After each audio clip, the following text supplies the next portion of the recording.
ऋत्विक पूरी रात अपनी केबिन में बैठा रहा। सिया की हंसी, उसका गुस्सा, उसकी बातें सब याद आता रहा। मैंने उससे इकरार किया था, फिर क्यों इनकार कर बैठा? उसी वक्त विनय और प्रियंका आए। सर, हमें मेल का सोर्स मिल गया है। ये मेल अदिति के लैपटॉप से भेजा गया था। ऋत्विक की आंखों में आग जल उठी। ऋत्विक सीधे अदिति के पास गया। तुमने जो किया है उसका अंजाम बहुत बुरा होगा। मैंने कुछ नहीं किया, क्योंकि तुम नहीं चाहती थी कि मैं सिया से प्यार करूं। हाँ, क्योंकि तुम मेरे थे ऋत्विक। नहीं अदिति, मैं कभी किसी का था ही नहीं, लेकिन अब हूं सिर्फ सिया का। अगले दिन सिया का सस्पेंशन कैंसिल हुआ। ऋत्विक खुद उससे मिलने गया। मैं जानता हूं मैंने भरोसा तोड़ा, पर अगर तुम चाहो तो मुझे एक मौका दे सकती हो खुद को ठीक करने का। सिया चुप रही।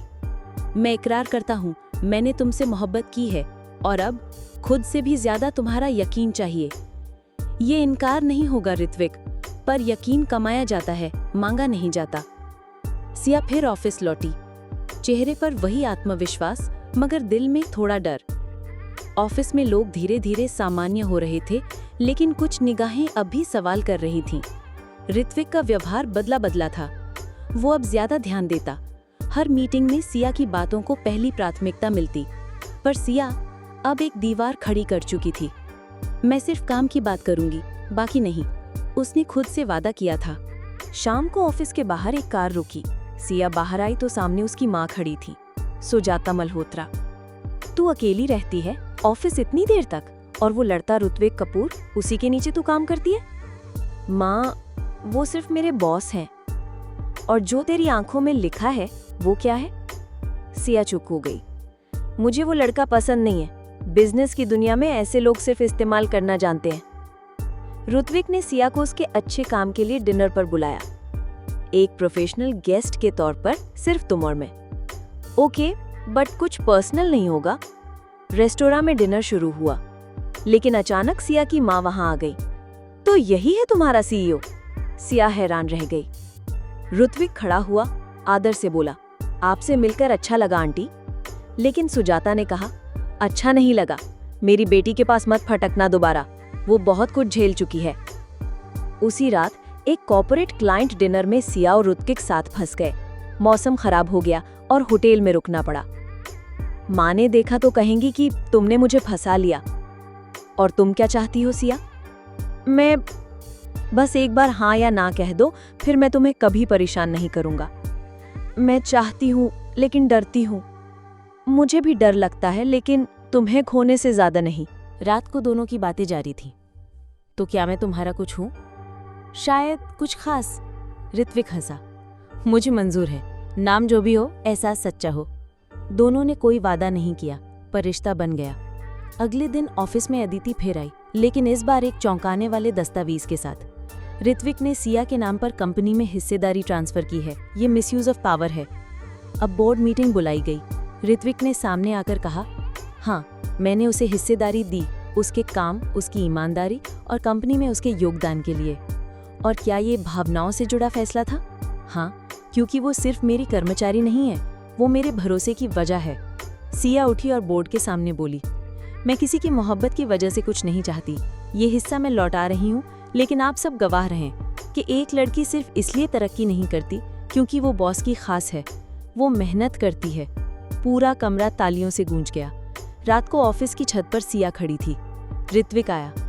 तो आज तुम्हारा रिश्ता मुझसे क्या है? शायद एक ऐसा रिश्ता जो बिना नाम के भी सब कुछ है।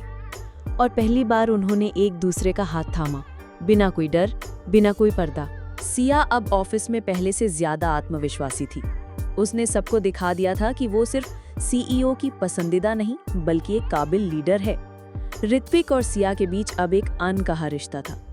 नाम नहीं था, पर एहसास गहरा था। लेकिन शांतियों के पीछे हमेशा तूफान छिपा होता है। उस दिन सुबह ऑफिस में सब कुछ सामान्य था, जब अचानक रिसेप्शनिस्ट की आवाज आई, सर, मिस वंशिका कपूर आपसे मिलने आई हैं। ऋत्विक के चेहरे का रंग उड़ गया। उसे भेज दो, उसने धीरे से कहा। वो अंदर आई। ऊंची एड़ी की आवाज, महंगा परफ्यूम और एक चेहरा जो अब भी उतना ही खूबसूरत था। वंशिका कपूर, ऋत्विक की पूर्व मंगेतर। हाय ऋत्विक, बहुत टाइम हो गया ना? तुम यहाँ क्यों आई हो वंशिका? शायद इसलिए क्योंकि अब मैं वापस आना चाहती हूँ।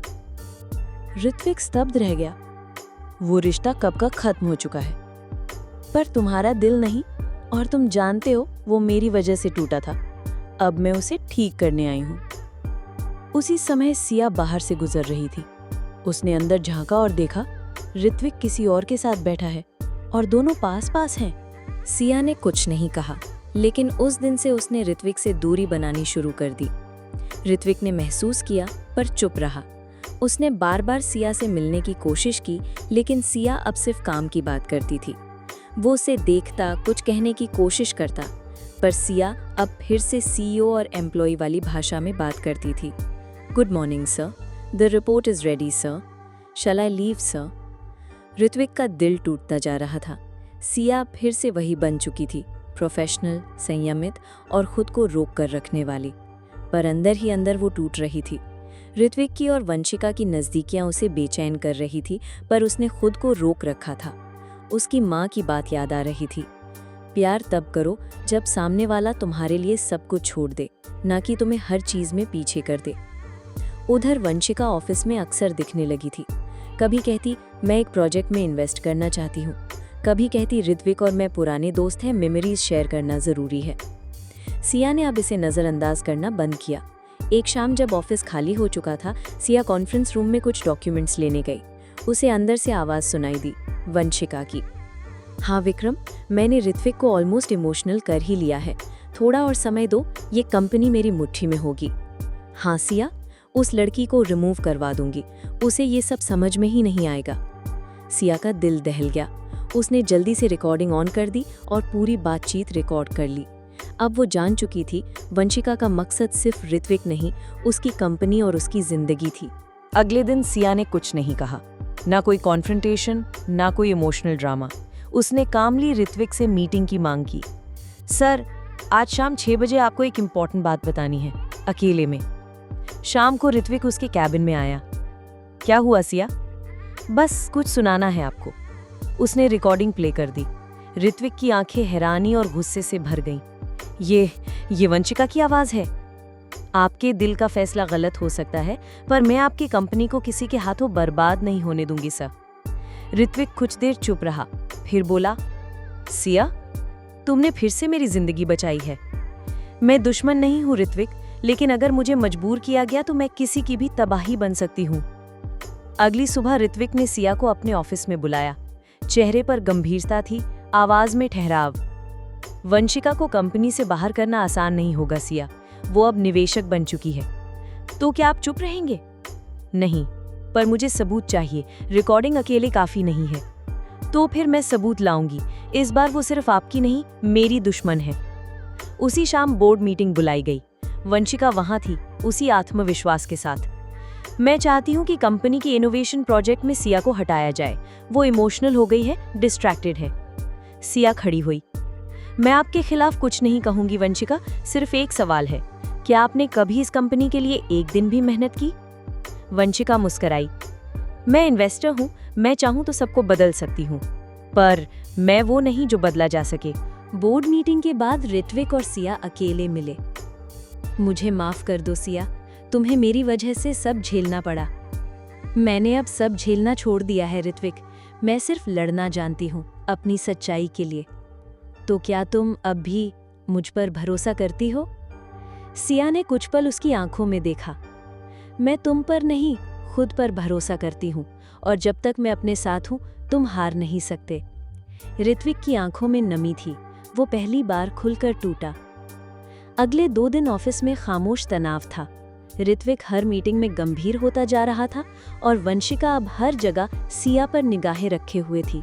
सिया को अब सिर्फ एक मौका चाहिए था जिससे वो वंशिका की साजिश को सबके सामने ला सके।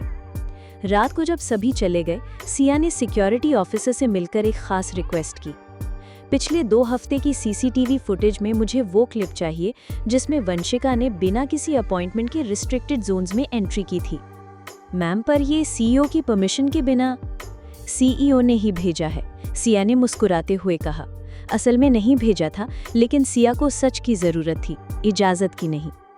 अगले दिन दोपहर में सिया ने एक अनऑफिशियल मीटिंग सेट की, एक बड़े न्यूज़ पोर्टल की पत्रकार प्रिया माथुर से। आप चाहती हैं कि मैं इस स्टोरी को कवर करूं? एक सीईओ की पूर्व मंगेतर जो कंपनी हड़पना चाहती है?